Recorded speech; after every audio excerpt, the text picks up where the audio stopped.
Hola, ¿qué tal? Muy buenas tardes. Yo soy Socorro Aguilar y desde la Dirección de Comunicación de la Ciencia de la Universidad Veracruzana les damos la más cordial bienvenida a este webinar que se titula A la Madre. Reflexiones desde la Academia, experiencias y desafíos de madres académicas. Hoy es jueves 9 de mayo, estaba programado a las 5 de la tarde, sin embargo, por cuestiones técnicas no pudimos transmitirlo en vivo, vamos a montarlo después en nuestras redes sociales. Este que van a estar viendo ya va a estar montado en redes sociales, pudimos grabarlo.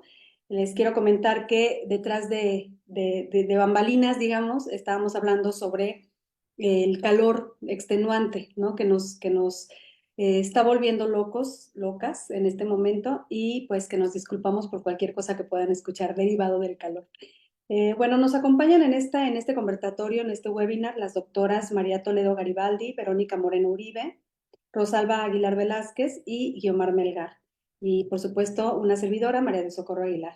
Les cuento que la doctora Verónica Moreno Uribe es antropóloga feminista con una maestría en desarrollo rural y un doctorado en sociología por la Universidad Autónoma de Puebla.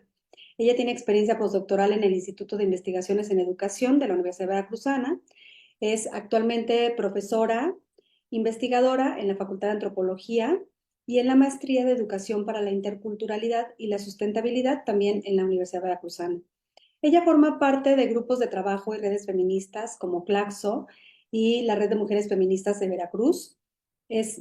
Pertenece al Sistema Nacional de Investigadores e Investigadoras en el nivel 1 y colabora en el Observatorio Universitario de Violencias contra las Mujeres de la Universidad Veracruzana, que tiene unos datos espectaculares. Las invito a que vayan a la página del Observatorio Universitario de Violencias contra las Mujeres. Tienen unas infografías que nos pueden dar un panorama general de qué es lo que está ocurriendo a nivel sí, de violencias, ¿no? Nombradas así en su pluralidad contra las mujeres en la universidad.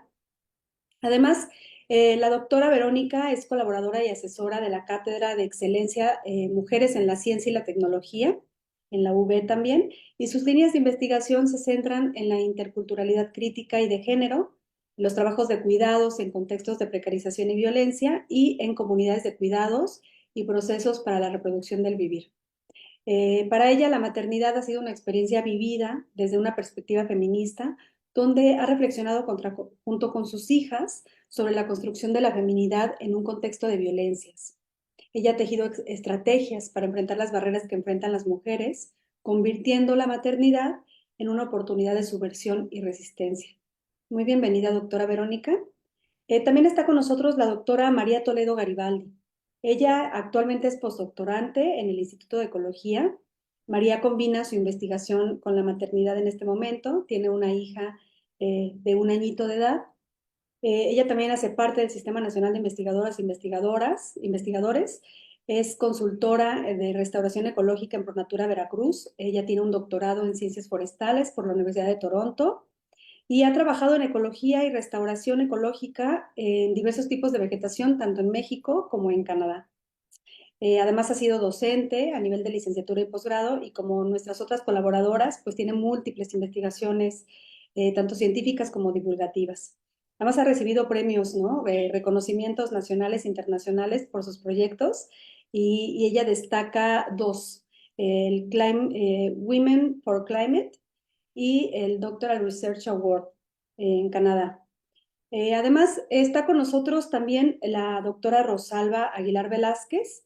Ella es licenciada en Sistemas Computacionales Administrativos, es maestra en Redes y Telecomunicaciones y doctora en Investigaciones Cerebrales por la Universidad Veracruzana.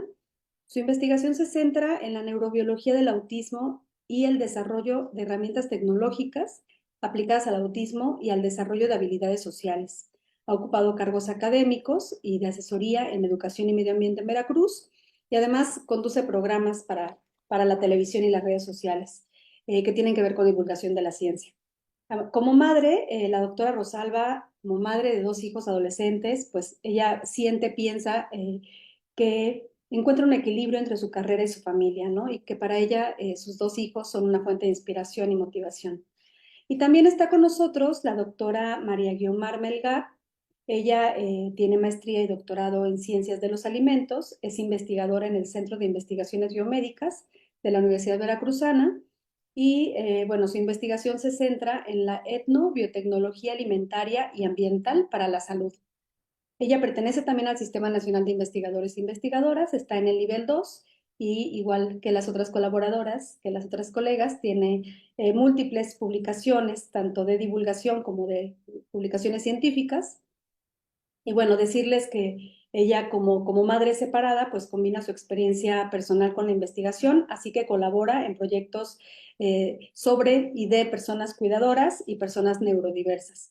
Muy bienvenida, doctora, muy bienvenidas, doctoras. La verdad es que es un placer contar con ustedes en este webinar para poder reflexionar sobre toda la gama, ¿no? de temas que se podrían reflexionar sobre las maternidades, ¿no? Los retos, las vicisitudes en esta labor de maternar, de cuidar, de acompañar la vida, ¿no? La vida que emerge de nosotras mismas. Y bueno, fíjense que hice una lista de palabras que me gustaría leerles antes para ver si nos resuenan y nos inspiran también a la conversa, ¿no? A pensar en conversación. Y bueno, aquí van. Eh, Mandato por naturaleza, crianza con apego, infantil centrista, adultocentrista, lactancia prolongada, colecho. Hoy no duermo, mañana tampoco. Dentición, ablactación, escuelas, maternidad romantizada, soledad, tribu, parto respetado, criar en colectivo, derechos reproductivos, padre ausente. Estas y muchas otras palabras son las que acompañan las estadísticas que son pues avasallantes, que nos dejan en desventaja a las madres, tanto a mujeres, ¿no? como madres, y pone en relieve esta palabra tan importante que está emergiendo estos últimos años, que se llama interseccionalidad y que seguramente va a emerger, ¿no? en esta conversa. Me gustaría que pudiéramos platicar en tres, digamos, tres aspectos importantes que me parecen a mí importantes, relevantes de conversar en este tema, en este ámbito. Uno es cómo es que han sorteado, cómo es que han caminado mientras maternan en este sinuoso de por sí camino de la academia. Me gustaría que nos mostraran, que nos contaran sus experiencias personales y después que pudiéramos platicar un poco sobre las políticas públicas que nos quedan faltando, que siguen faltando, ¿no? Y políticas públicas y políticas institucionales o prácticas, aquellas cosas que son necesarias para que podamos vivir de una manera más digna, ¿no? Como madres, como cuidadoras, como mujeres y como académicas. Y finalmente, si digamos, el cauce nos lleva por ese camino, me gustaría que platicáramos, que nos pudieran aconsejar, recomendar algunas estrategias potenciales para poder, eh, pues sí, transformar estas realidades, estas estadísticas que en algún momento seguramente las vamos a mencionar. Hasta aquí dejo la palabra. Repito, muy bienvenidas y me gustaría comenzar con usted, doctora Verónica. Es suyo el micrófono. Adelante. El despliegue de mi hacer como antropóloga ha sido siempre cuestionado desde los horizontes y digamos, el feminismo me ha provisto de herramientas no solo analíticas y de comprensión de, digamos, los problemas sociales, como, por ejemplo, el hecho de que los cuidados y la maternidad dentro de ellas pues, sean trabajos no validados, a pesar de que son súper relevantes. Son trabajos que socialmente no se reconocen, no se remuneran y las instituciones los dan por sentados. Entonces, como antropóloga, justo la posibilidad de reflexionar mi hacer desde las coordenadas del feminismo me ha permitido siempre ponderar y siempre, digamos, poner sobre la mesa cómo la maternidad en el contexto actual, digamos, en estas sociedades, se vive en condiciones de suma desigualdad. Y al principio de mi experiencia como madre, ahora mis hijas, tengo una adolescente y otra ya egresada de la universidad, pero al inicio de mi experiencia, pues lo viví de esa manera. Viví la maternidad como una experiencia que implicaba un esfuerzo gigantesco para lograr concretar otros horizontes de deseo fuera del acto doméstico y fuera del acto de cuidados, y que si no hubiese sido porque tenía y fui construyendo una red de sostenimiento, de solidaridades, creo que no hubiese, no hubiese sido posible como lograr todos los proyectos profesionales y personales que me propuse. Bueno, eso por una parte, pero por otra parte, al ser dos chicas las que he estado criando en esta experiencia, también fue súper relevante para mí constantemente hablar con ellas como primero el acto de la maternidad, decidir hacerse o no hacerse madre, es un acto que tiene que pasar por la voluntad de la persona, y en ese sentido ellas, para mí era muy importante que, digamos, desestructuraran este mandato que socialmente está como tan imperante de que para realizarnos como mujeres tenemos que ser madres.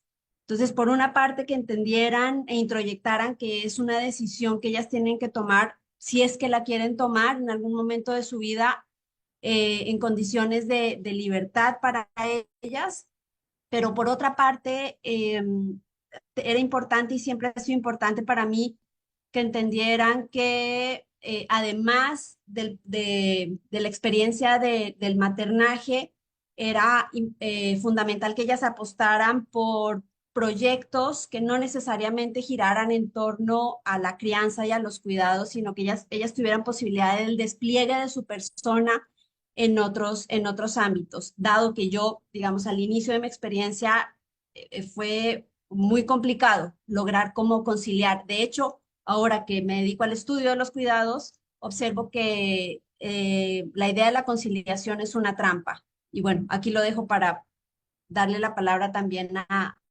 mis colegas y que podamos conversar esta tarde. Sí, muchas gracias, doctora Verónica. Adelante, Yomar. Fíjate que, digo, sin tanta intelectualidad, digo, sin ánimo despectivo ni nada, ¿eh? O sea, si me pongo a pensar en mi papel o en general en mi vida, tú sabes que yo lo único que creo que soy es una superviviente, y más o menos. Con más éxitos, hoy ha sido un buen día, gracias a Coco, pero solo sobrevivo. Hay mi vida no ha sido, o sea, yo sé que a mí se me ve desde el privilegio de mujer blanca, europea, venida a México, en fin, pero ese estereotipo no se ha parecido a nada a lo que yo viví. Yo viví mucha violencia al principio de vivir en México, una relación muy violenta, y terminé en la academia con mis hijos muy pequeños, estudiando primero la maestría y luego el doctorado como una forma de huida hacia adelante. Y creo que sigo huyendo hacia adelante porque es hacia el único lugar que yo sé huir. En ese sentido, creo que la academia para mí fue una salvación porque era uno de los pocos espacios en México donde se puede medio compaginar la maternidad con con el trabajo y con una vida más o menos digna. Como las cosas nunca vienen fáciles solas, uno de mis hijos es neurodivergente y nuestro proceso ha sido particularmente complejo. Ahora ya no lo es tanto, pero la pandemia fue una época muy difícil. Y como las cosas nunca vienen solas tampoco, yo estoy en esa edad de la pinza doble donde nos toca cuidar a nuestros padres y a nuestros hijos, sobre todo a esos hijos en los que requieren todavía cuidados, aunque sean jóvenes adultos, ¿no? Entonces, a mí eso me ha hecho reflexionar mucho porque he tenido que estudiar y llevarle a la contraria a muchas cosas, a mucha gente en muchos ámbitos, ¿no? Con la lactancia prolongada, no saben lo que era hace 20 años, o algunos sí, espero que ya no lo sepan, por favor, díganme que ya no saben, que todavía les dicen que ese niño no se va a separar de ustedes, que le estás generando un trauma, que viva Freud, En fin, espero que tampoco les prohíban trabajar temas de investigación de lactancia materna porque las investigadoras se sienten agredidas ante ese tema. Espero que nadie les critique el colecho o la crianza con apego, como nos pasaba hace 20 años, o que les pase un poquito menos, ¿no? Espero que no tengan que enfrentarse a los médicos porque no quieren que les dé usted pecho a su hijo cuando está en el hospital, o porque usted sabe que su hijo no tiene TDAH, sino tiene otra cosa, ¿no? Y, y tienes que ponerte a leer y a estudiar y a investigar, y ahí es a mí donde la academia me ha salvado, porque la academia me permite estudiar y aprender lo que necesito para mi vida cotidiana. Dentro de ese aprendizaje, pues ahora hemos empezado con unos proyectos de autismo y de cuidadoras, porque a mí personalmente me interesa porque soy una de ellas. Y esa parte de ¿cómo les diré? Ustedes los de sociales, los que son más del área sociales, hablan mucho de la investigación participativa, ¿no? Y a mí me parecía que en mi área de ciencias como biológicas y biomedicina era imposible llegar a eso, ¿no? Y ahora me estoy viendo involucrada en eso y cuando llego a decirle a las mamás en el CRISPR que a mí también me ha pasado, que yo también sé lo que no es dormir o lo que que a mi hijo le cueste ciertos sabores o ciertas texturas y que el conductismo no va a lograr nada porque ya tengo suficiente experiencia para saber que con los neurotransmisores poco vamos a hacer. Que puedo hacer otras cosas, ojo, que no lo niego, pero que hay que escuchar y que hay que negociar mucho. Y cuando luego me dicen, ay, pero tus hijos son exitosos, mira, tu hijo está en la universidad y tu hija tiene una beca en Alemania, ¿no? Y mi hija, la que baila, la que tiene una beca en Alemania, se acuerda de su madre cuando me necesita, ¿no? O sea, ya saben que los adolescentes son así. Y a mí se me sigue hundiendo el piso, porque si yo le digo, oye, a ver si me hablas porque estoy triste, no me va a hablar nunca. Pero como a ella se le atore algo cuando aquí son las 2 de la mañana, pues va a querer a su madre todavía que la escuche porque el novio le pasó algo o porque no entendió algo de los alemanes o lo que sea. Entonces sí es verdad que la maternidad no acaba. Pero más allá de esa cultura patriarcal en la que estamos, yo creo que de verdad, que la academia es lo menos malo con mucha diferencia. Yo me siento, siempre lo digo, extraordinariamente libre en la Universidad Veracruzana para hacer lo que me da la gana y cómo me da la gana. Y claro, con problemas, obvio, 200.000 problemas. O sea, apenas el año pasado con un SNI2 logré un núcleo académico de un posgrado. O sea, los problemas no van a faltar.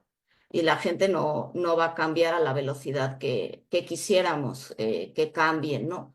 Pero al final, no sé, yo creo que ahora cuando veo a las mujeres más jóvenes, siento que están un poco mejor que yo, por lo menos no les dicen que lo peor que pueden hacerle a un hijo es darle pecho, como me decían a mí. Y además se lo creían, y se lo creían investigadoras en alimentos, e investigadores en lactancia.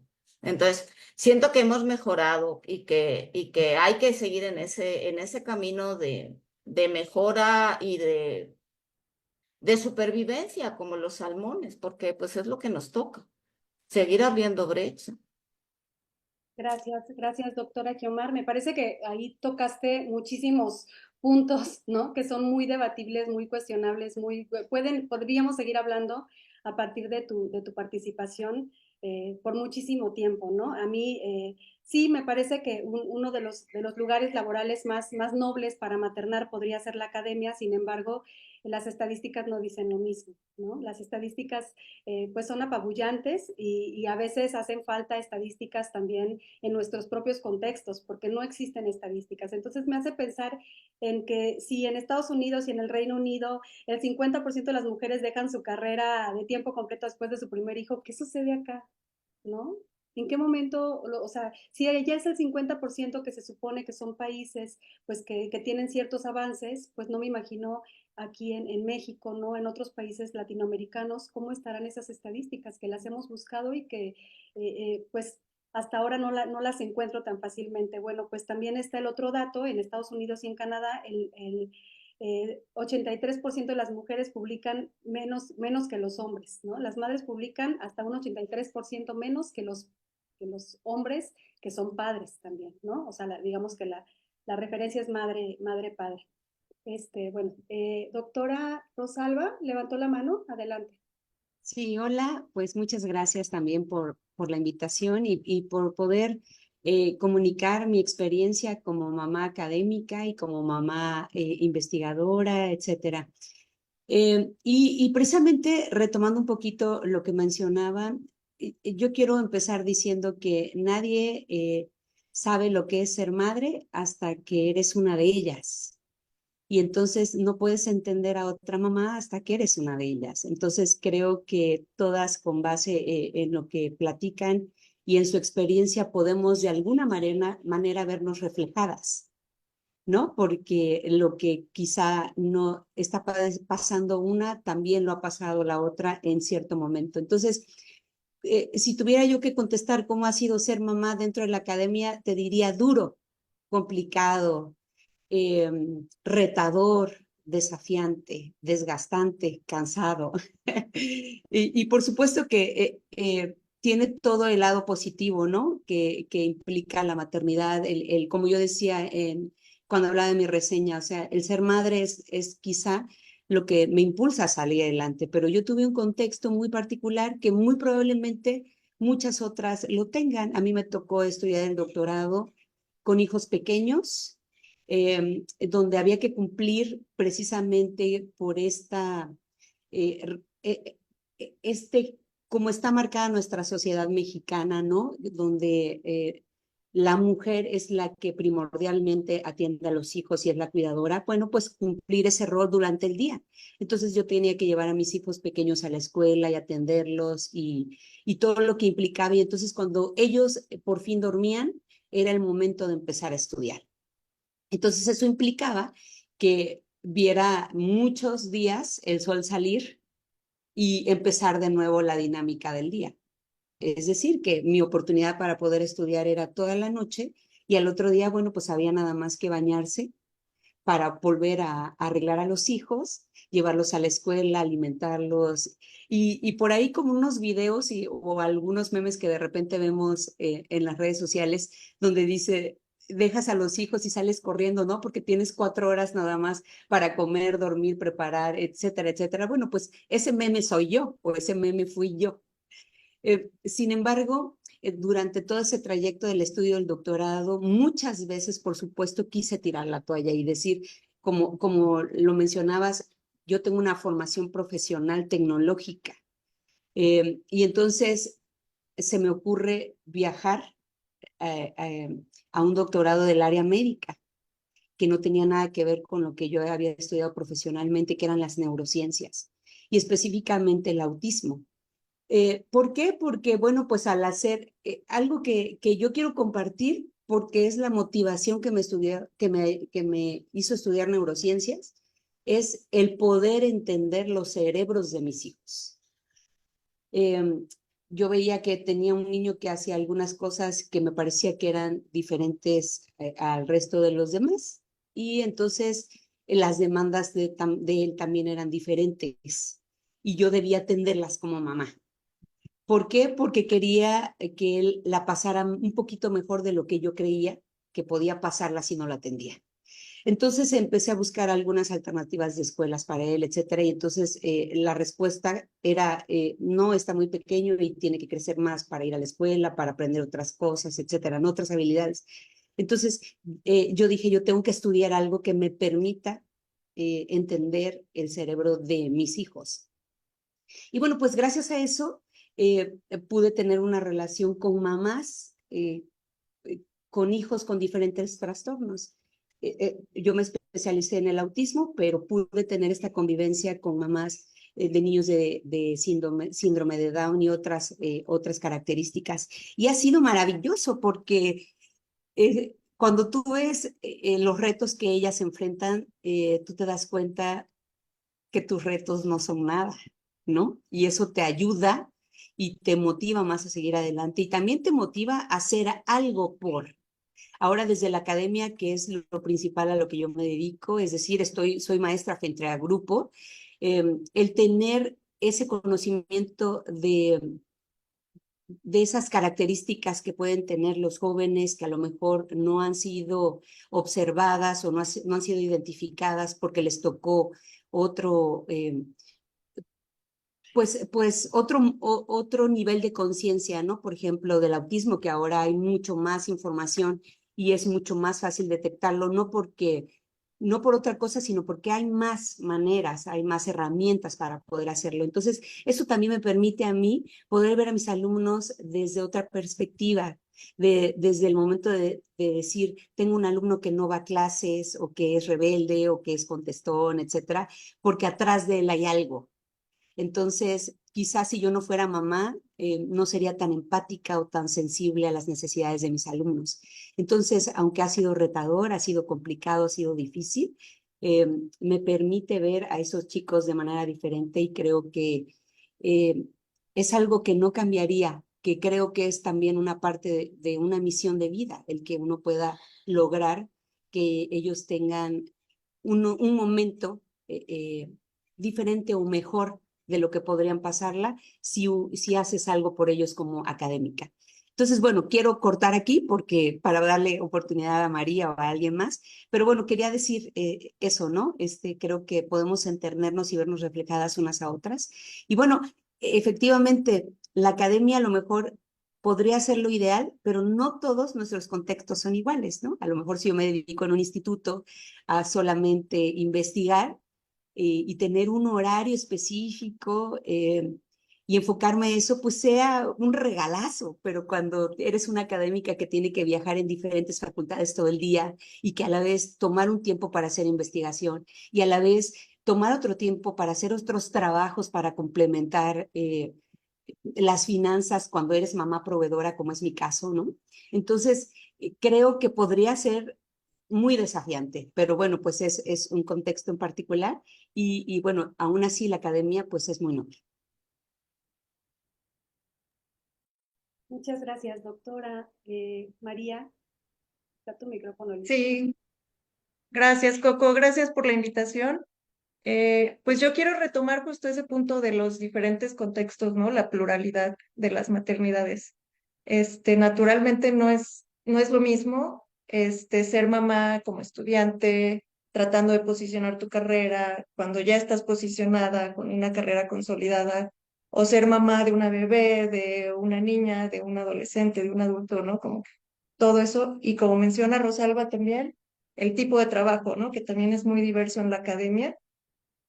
También eso va a dar como pues unas condiciones bien diferentes con las que lidiar, ¿no? En mi caso, pues estoy en un punto de mi carrera tratando de posicionarme y en la maternidad estoy pues maternando una bebé, ¿no? De 1 año. Entonces son como condiciones, pues con sus propios retos, ¿no? Con sus propias, condiciones. Para mí, este año, en cuanto a la maternidad y al trabajo de la academia, los he disfrutado muchísimo. Y la única razón por la que he podido balancearlo, que no he tenido que abandonar una, ni la otra, y la razón por la que puedo disfrutar ambas, es porque tengo una red de apoyo alrededor, ¿no? Una red que se compone de muchas, estructuras. Las principales son, pues, la familia, ¿no? La familia que tenemos, que mi esposo, el papá de la bebé, se involucra y se involucra de una forma muy natural y sí balanceamos las tareas de los cuidados, del sostener la casa, de las cosas económicas, etcétera, ¿no? Otra es el trabajo, ¿no? El equipo de trabajo, que yo me siento muy, bueno, he tenido la fortuna de que todo el equipo con el que he trabajado son personas muy humanas y muy sensibles y muy, pues apoyan mucho, ¿no? Entonces, desde el embarazo y durante la maternidad he sentido como ese apoyo alrededor mío bueno, ustedes saben, como becarias no tenemos algunas prestaciones ni derechos como licencias de maternidad y cosas así, ¿no? pero pude tener como acceso a esto sin tener que abandonar mi trabajo y mis ingresos y todo, gracias justo a pues ese equipo de trabajo, ¿no? Otras compañeras que asumieron ciertos trabajos de campo, por ejemplo, pues porque yo no podía simplemente, ¿no? Y la otra red de apoyo, la otra muy, muy importante justo en este punto es la guardería, ¿no? Entonces, hay como mucha gente que tiene que estar, o sea, ese dicho de que se necesita una aldea es completamente cierto. Hay mucha gente que tiene que estar involucrada en los cuidados para que no haya un cuidador o cuidadora principal que termine agotada, que termine sin poder disfrutar de la personita, ¿no? A la que estás cuidando, sin tener que abandonar la academia, etcétera, ¿no? Entonces, para mí, ese ha sido como el punto clave, la gente alrededor, que pues entre todos nos sostenemos, ¿no? Para poder balancear esa carrera. Em, y bueno, creo que principalmente ese ha sido como mi experiencia durante este año de maternidad. Y muchas gracias por compartir, María. A mí, pues me parece que una de las cosas que nos han dejado los feminismos es el hecho de que lo personal es político, ¿no? Migra ya hacia el campo político.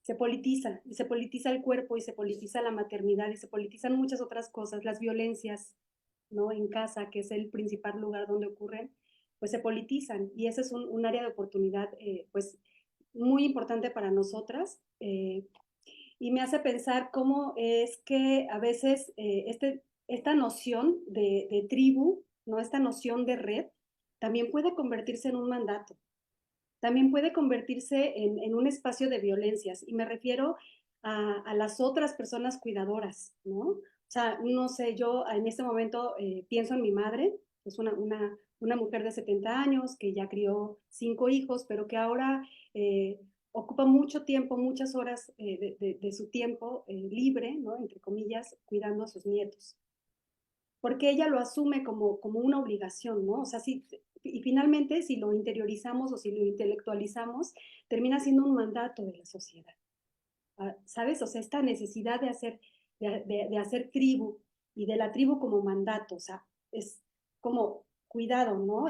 Eso por un lado, o sea, sí la importancia de buscar a esa aldea que necesitamos para poder, digo, la crianza es co-crianza, todos tenemos que aportar a la crianza de los hijos, de las hijas, porque pues son los ciudadanos, ciudadanas del mundo, ¿no? Que van a aportar. Eso solo es una de las posibles justificaciones, este, pero sí creo que es muy importante como cuidar finamente hasta dónde, hasta dónde vamos a seguir con ese mandato, y hasta dónde nos lo permite la vida misma, ¿no? Capitalista, o sea, ¿saben? O sea, este sistema que cuenta los minutos y nos cuenta el tiempo y no nos permite fluir y no nos permite socializar con las personas para esto, ¿no? Para lograr empatía y para lograr el apoyo la colectividad, pues, pues, de la que hablas, María, en tu compartir. Y gracias por compartir sus experiencias, de eso va, ¿no? De poner el cuerpo también, de politizar estas experiencias en un espacio académico, ¿no? Institucional. Adelante, doctora Verónica. Sí, justo esta idea que estás compartiendo, que es muy, muy relevante ponerla sobre la mesa, la trabaja una compañera desde la economía feminista que se llama Maya Pérez y ella habla de la tiranía de los cuidados. Y ella dice que hay un conjunto de instituciones puestos en marcha para que las mujeres introyectemos la idea de que los cuidados en general, no solo la crianza, sino también los cuidados a personas dependientes, personas, por ejemplo, que ya no se pueden valer por sí mismas, ya sea por la edad o porque están enfermas, animales, en fin, eh, que el cuidado de dependientes es una responsabilidad preponderantemente femenina. Y entonces el asunto con esta tiranía es que la introyectamos al punto de que nos descuidamos nosotras mismas eh, en aras de cuidar a otras personas y a veces esos arreglos del cuidado, esas gestiones, porque el cuidado siempre es una relación, pues se dan en condiciones de mucha desigualdad. A mí me parece muy importante que estén planteando las compañeras y tú misma, Coco, la idea de como de mirar toda esta eh, relación entre el maternar y la academia desde una perspectiva interseccional, porque en efecto, eh, la experiencia del cuidar está atravesada por procesos de racialización, por el territorio que habitamos. Una cosa son las profesoras aquí en la ciudad de Jalapa y otras las compañeras de la UBI en la zona huasteca o selvas, que también son académicas y que enfrentan otra complejidad para intentar conciliar los cuidados. Otra cosa es cuidar cuando, por ejemplo, estás cuidando a una persona con alguna neurodivergencia o cuidando cuando sí tienes un contrato en la UV, pero súper precarizado. Es decir, hay como muchos elementos que entran en juego para definir cómo se da esta relación. Y por otra parte, me parece importante, digamos, como eso, como mirar qué implica, qué implica en términos personales abocarnos a cuidar en el esfuerzo de tratar de seguir desarrollándonos profesionalmente, pero también en términos de descuidos y de sobrecarga de trabajo y de estrés y de agobiamiento, ¿no? Eh, y bueno, eso, digamos, como me parece que es importante como mirar eso interseccionalmente y mirar sin los cuidados, sin romantizarlos y poniendo pues un poco en el foco cómo sí pueden ser experiencias súper que se viven súper plenamente, así con mucha gratificación para ti y para tu prole, pero también pueden ser experiencias vividas con mucha penuria y con mucho agobio, ¿no? Sí, muchísimas gracias. De hecho, sí me parece que la plenitud es un privilegio, ¿no? Y en el mundo, en este mundo occidental, la maternidad está asociada a la plenitud. Se vale decir que somos mujeres plenas maternando, se vale, es muy válido y lo somos. En muchos momentos de nuestras vidas nos sentimos plenas, ¿no? O sea, nos llenamos de amor con esas personitas que llegan a nuestras vidas, pero mirarlo desde este lugar de privilegio es valiosísimo. Saber que estamos siendo privilegiadas y saber que existen muchas otras formas de maternar que no tienen los mismos privilegios, nos hace ser empáticas, ¿no? Caminar desde un lugar empático, pues que nos hace mejores en sociedad. No sé, lo percibo de esa manera. No ser crítica, no, es algo bueno para poder aportar a las maternanzas, a las múltiples formas de maternar. Adelante, doctora Agamar. Sí, mira, a mí esto del concepto de tribu me genera mucho ruido porque a mí no me ha tocado nunca. O sea, yo soy yo con mi sombra. Y a medida que avanza el tiempo, la sombra es más grande, o sea, estoy más sola en la maternidad, ¿no? Me pasa un poco todo lo contrario. ¿Cómo he sobrevivido yo? Cuando hacía la maestría y el doctorado, pues me organizaba con la escuela de los niños para que sus horas de escuela fueran más o menos las mismas que de doctorado. Los fines de semana me los llevaba al laboratorio. Ahí crecieron, como otros muchísimas criaturas. Yo creo que por eso odian la ciencia los dos, porque ahí se pasaron todas las vacaciones, incluyendo días de Navidad. Y luego, con una pareja que consideraba que era un hobby, eso de hacer una maestría y un doctorado, y que mi función principal era ser ama de casa y criar a los niños, y unos docentes que había entonces que consideraban que yo era una niña fresa que lo hacía también por hobby y a la que, pues que no tenía ningún futuro en esto de la investigación, ¿no? Eso me lo han contado bastantes años después, que era como el prejuicio, ¿no? Entonces, sobreviví a duras penas, con mucho agotamiento y mucho trabajo, y luego de una forma que me sigue generando mucha confusión, porque sobrevivo explotando a otras mujeres de una u otra manera. O sea, necesito pagar a otras mujeres o necesitaba solo cuando eran más pequeños mis hijos, para que hicieran el trabajo de maternidad que yo no podía hacer. Mi conciencia la limpiaba más o menos con que les intentaba pagar bien y tratar lo mejor posible, pero no deja de ser una posición de poder.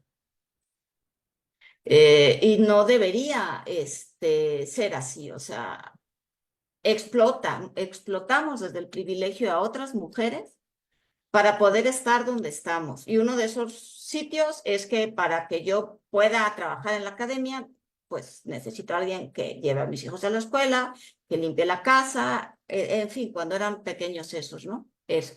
Ahora la cosa se complica y soy yo sola y mi sombra, con uno solo, porque la otra ya no está de mis hijos.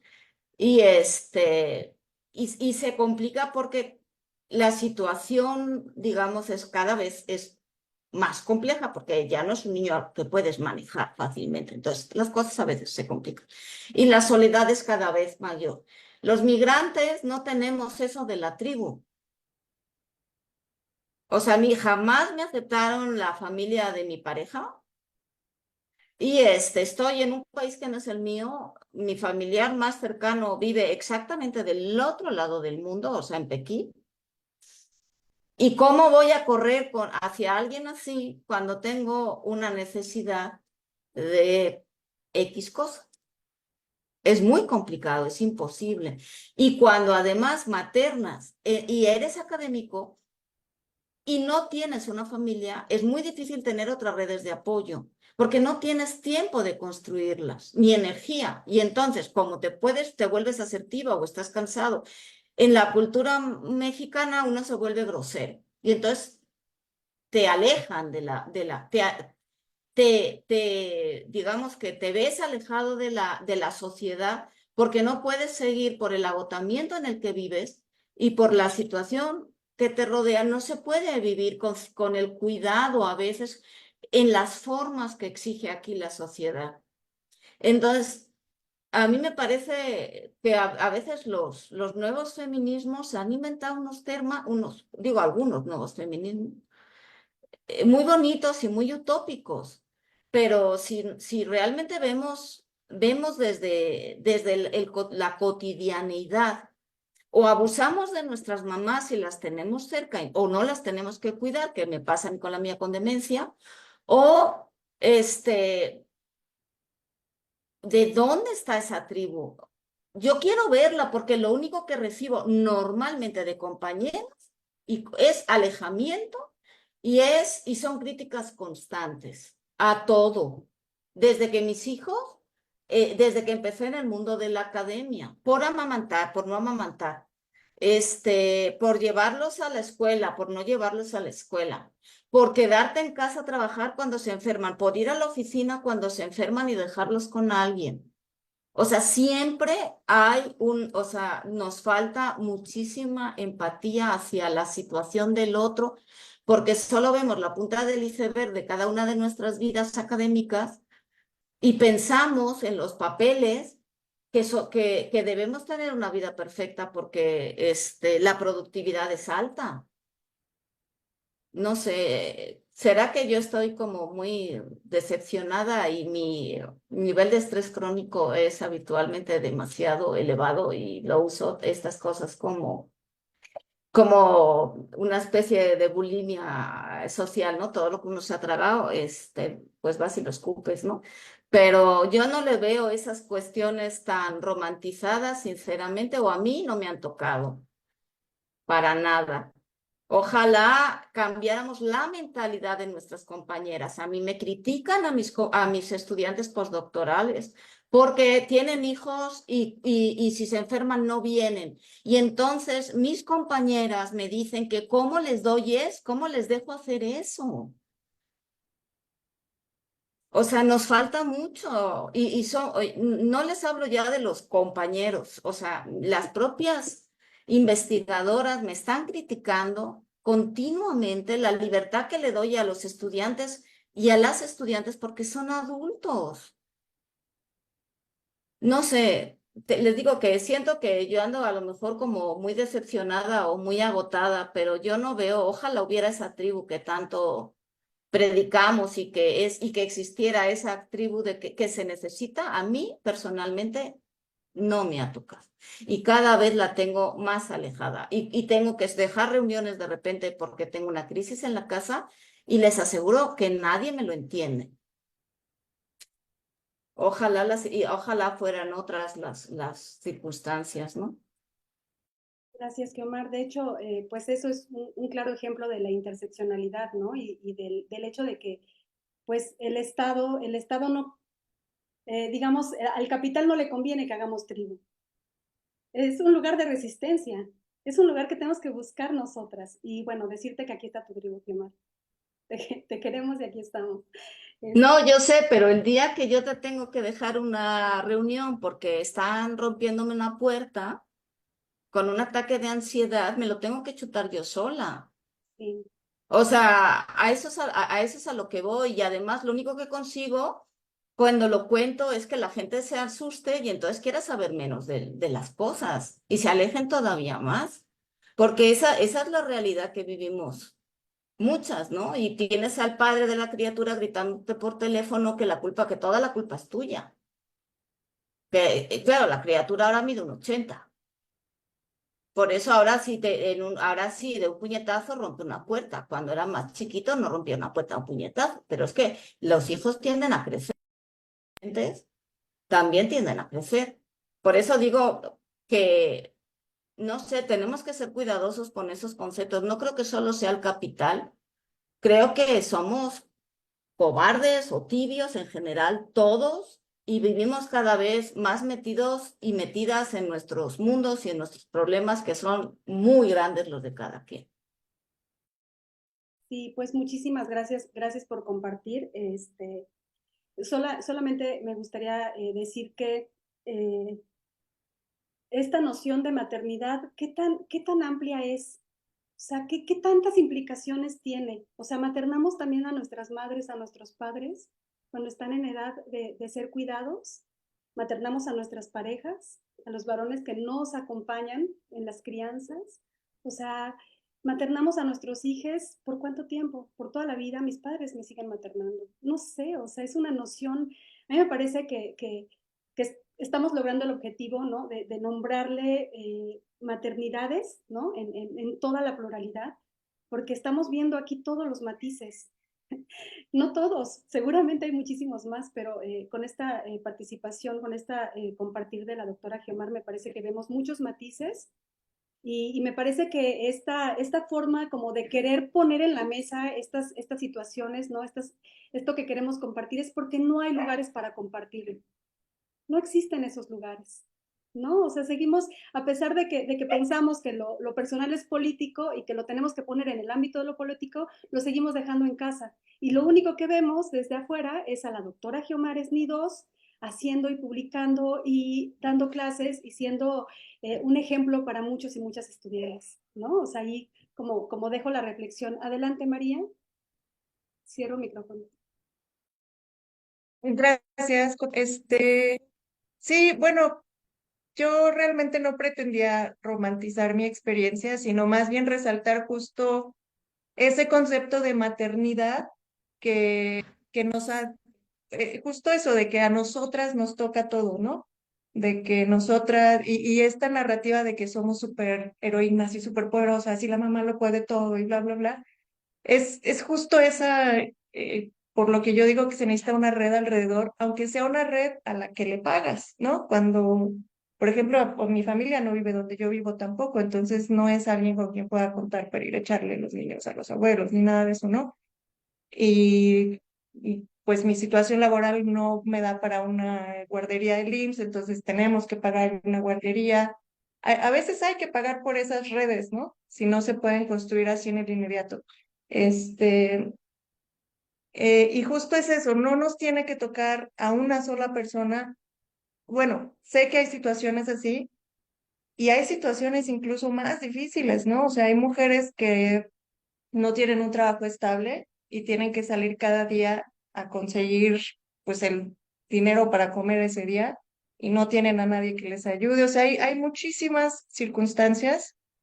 Por supuesto, hay que reconocerlas y no romantizar ni tener como esta visión naif, ¿no? No era para nada lo que pretendía, sino eso, ¿no? O sea, no tiene que ser una sola la que cargue con el mundo en los cuidados, creo, ¿no? Y creo que ese es un pequeño triunfo también del feminismo, que se vaya construyendo esa diferente narrativa hacia los cuidados y la maternidad.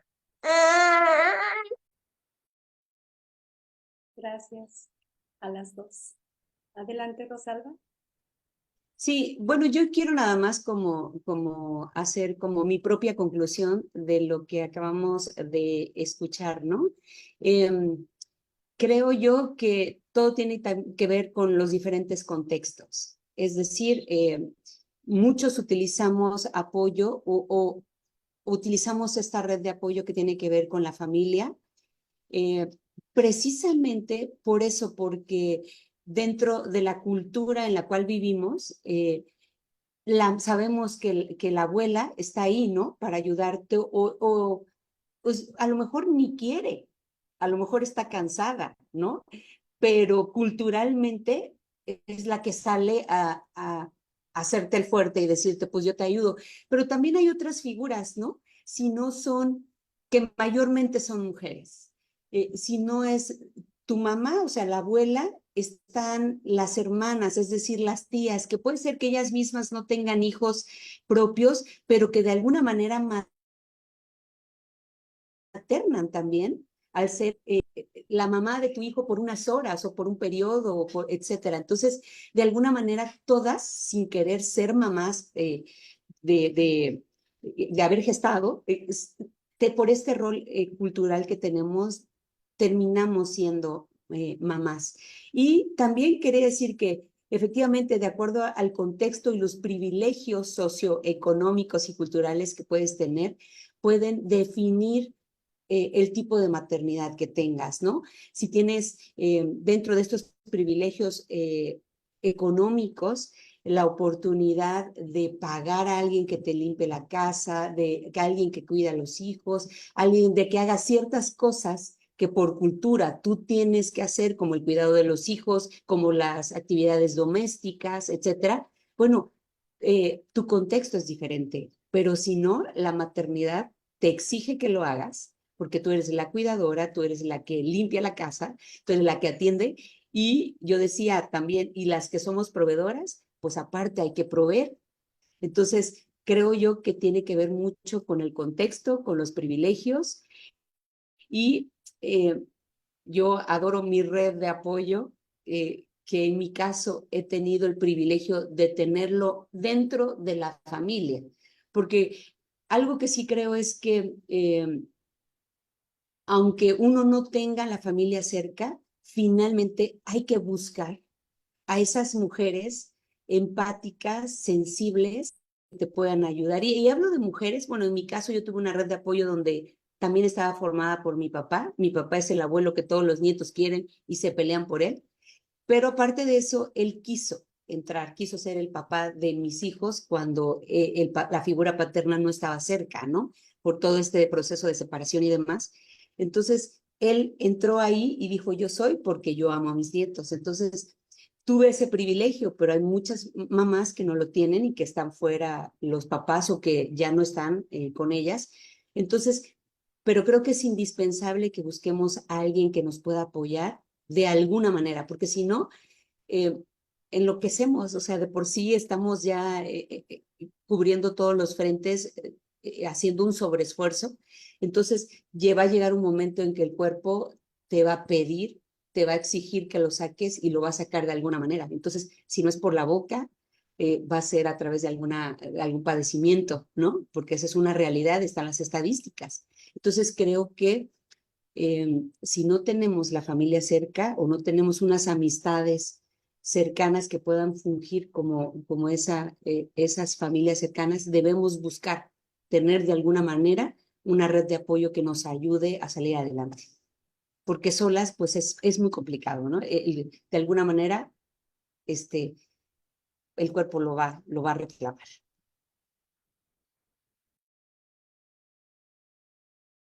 Gracias, doctora. No sé, ¿no hay alguna otra manita levantada? ¿Alguien que quiera sumar algo? Pues quería justo hablarles de dos frases que recientemente escuché. O sea, en este caso, pues todas somos como, pues somos madres que de alguna manera sí nos sentimos como plenas, ¿no? De ser madres, nos sentimos contentas con estas personas que estamos formando y que nos van acompañando en la vida y que seguramente en algún punto va a ser lo contrario, ¿no? Ellas nos van a cuidar a nosotros, no sé, o sea, así es la vida, ¿no? Pero justo pensaba en una frase de una inglesa que se llama Doris Lessing, que decía que lo peor que le puede pasar a una mujer inteligente es estar con niños pequeños. Ella es madre de 3 hijos y además, hijos varones, y además es ganadora del Premio Nobel de Literatura. Eso sumado al libro de Orna Domat, que escribió sobre madres arrepentidas. Ella es una socióloga que hace una investigación muy robusta en países de Oriente y entonces pues entrevista a muchísimas madres que se arrepienten de ser madres, pero no por eso dejan de amar a sus hijas, ¿no? Entonces esto pues suma a los matices, ¿no? A las emociones, a las sensaciones que tenemos, a los pospartos solitarios que vivimos las mujeres, ¿no? A las discriminaciones en nuestro tránsito mientras vamos caminando hacia la academia, que ya de por sí es un lugar complicado, ¿no? Poder alcanzar un lugar digno en la academia no es fácil. Es parte de la interseccionalidad, ¿no? O sea, si eres mujer es difícil, pero si además eres mujer morena es más difícil todavía, pero si además eres mujer con hijos morena es todavía más difícil y así lo vamos sumando y sumando. Afortunadamente, y lo vuelvo a repetir, ¿no? Estamos hablándolo también desde un lugar de privilegio en todos los casos que estamos participando en esta mesa, pero entendemos, claro, que hay muchísimos otros casos muy complejos y muy diversos, ¿no? Adelante, doctora Verónica. Sí, después de la pandemia hicimos una pequeña investigación con la doctora Estela Casados en el marco del Observatorio Universitario de Violencias contra las Mujeres que ella coordina. Y el objetivo de este ejercicio fue indagar cómo habíamos vivido la pandemia académicas y académicos de la UV y cómo habíamos librado o no las dificultades para, pues, conciliar todo el trabajo que se suscitó en el marco de la pandemia vinculado no solo a la crianza, sino a digamos, por ejemplo, el apoyo de las escuelas virtuales, en fin, todo el tema de la desinfección de todo lo que entraba a casa, es decir, cómo conciliábamos el trabajo en línea y el trabajo académico que seguíamos haciendo con estos trabajos de cuidados. Y hay, digamos, los resultados están en el observatorio, en la página del observatorio para que los miren, pero hay un dato que me parece especialmente interesante y es que, bueno, la mayor dificultad para la conciliación de estos trabajos no la encontraban las académicas, ¿sí?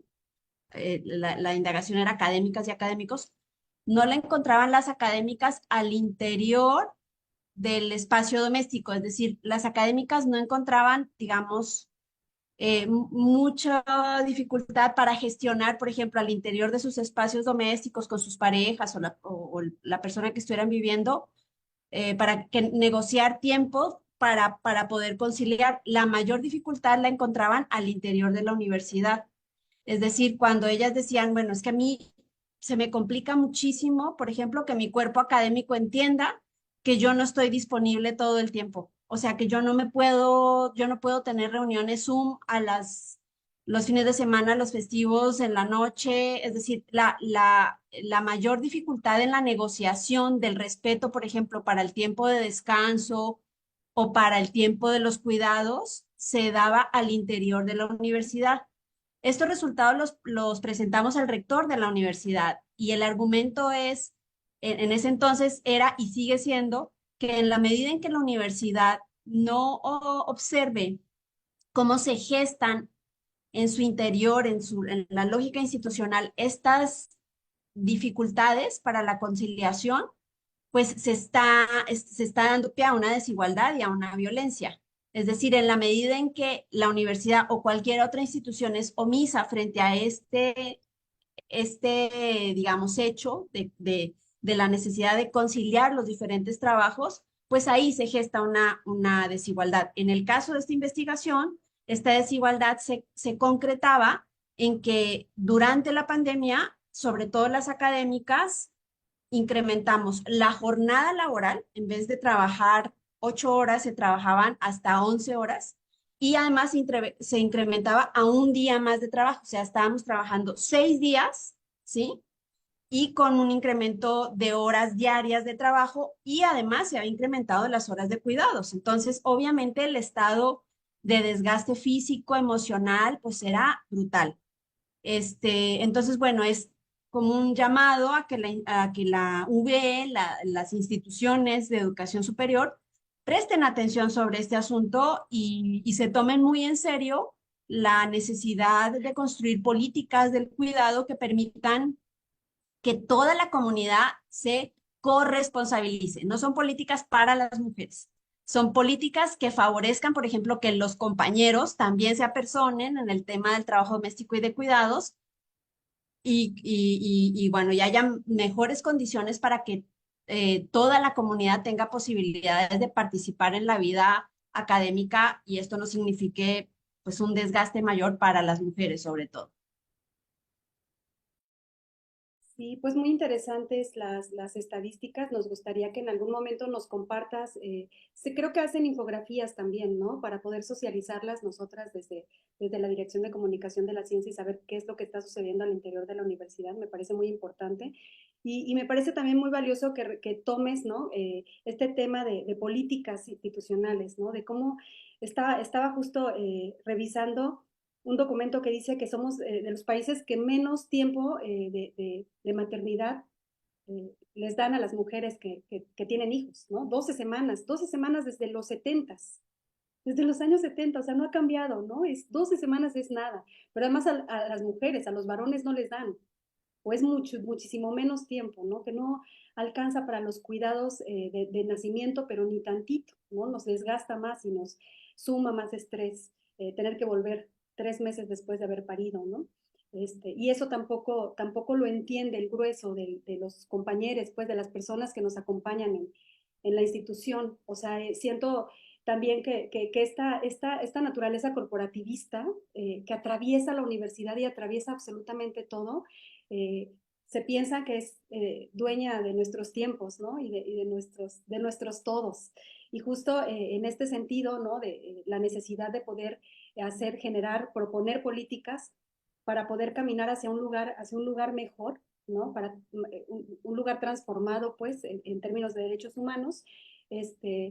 Pues me gustaría que cada una de ustedes enunciara, porque por cuestión de tiempo, pues ya no da chance, pues, de irnos al discurso, pero que enunciara alguna frase que nos ayude a caminar, a pensar en esas potenciales políticas que nos están faltando.